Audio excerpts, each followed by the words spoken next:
In the forests of Karelia, on the icy edge of the Arctic, Russia is quietly rebuilding what was once dormant. Soviet-era military bases are coming back to life. Troops, tanks, and bombers are moving closer to NATO's newest border. Is it the start of a new front in the future war? Let's break down exactly what Russia is doing on Finland's doorstep and why the world should care. When Finland joined NATO in April 2023, it added over 1,300 kilometers of new border with Russia. The move transformed Northern Europe's quiet frontier into a flashpoint. Fast forward to spring 2025, and satellite images show tent cities, armoured depots, and long-range bombers suddenly reappearing in the northwest Russia. Russia says it's a defensive move. NATO says it's dangerous. So what's really going on? Kamenka, 60 kilometers from Finland, once a sleepy training ground. Now it has over 130 tents, enough to house 2,000 troops. Roads, power lines and more, all built in months. In Petrovsk, a new military training hub is rising.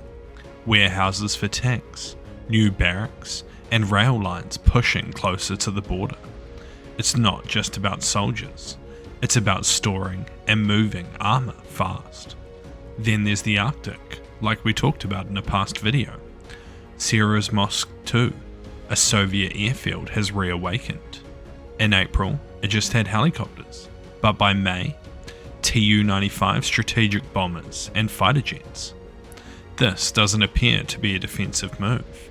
It seems like strike capability. At Olenia Air Base, Russia is routing long-range bombers, the same ones they use in Ukraine. And near the Norwegian border, the Sputnik garrison is expanding, likely rearming a battered brigade into a division. Russia appears to be moving away from its old brigade structure, and instead it's building full divisions, 10,000 troops each.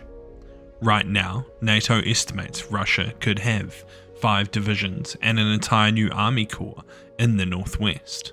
That's 50 to 60,000 troops, backed by tanks, artillery and aircraft. And the gear? Russia's cranking out T-90M tanks and holding them back from Ukraine. Instead, they're staying in Russia, likely headed to these new northern units. Officially, Russia has said that this is a response to NATO's expansion into Finland, but these aren't defensive capabilities. These are bases for strike platforms, close enough to threaten Finland, Norway, and even NATO's Arctic roots, and we already know how important they are. They appear to be permanent, not just for show. Engineers seem to be laying foundations for long-term logistics, command headquarters, and even air defense zones. This is Russia preparing, not just for now, but for a future war that it says may come in 5 to 8 years. However, Finland isn't standing still. It's building new border fences, deploying more troops, and fully integrating its troops into NATO defensive plans. NATO, for its part, is stepping up, with exercises in the Arctic. More US, British, and Nordic troops are training for Arctic warfare, and air defense networks are expanding in the region. But here's the tension. The more NATO builds defenses, the more Russia expands its northwest units, and this risks it spiraling out of control, and a return to Cold War dynamics. So, what will happen next? Will Russia turn these bases into launch pads? Will NATO base permanent troops in Finland? Or will both sides step back from the brink? What's clear is this. The high north is now a high-risk zone.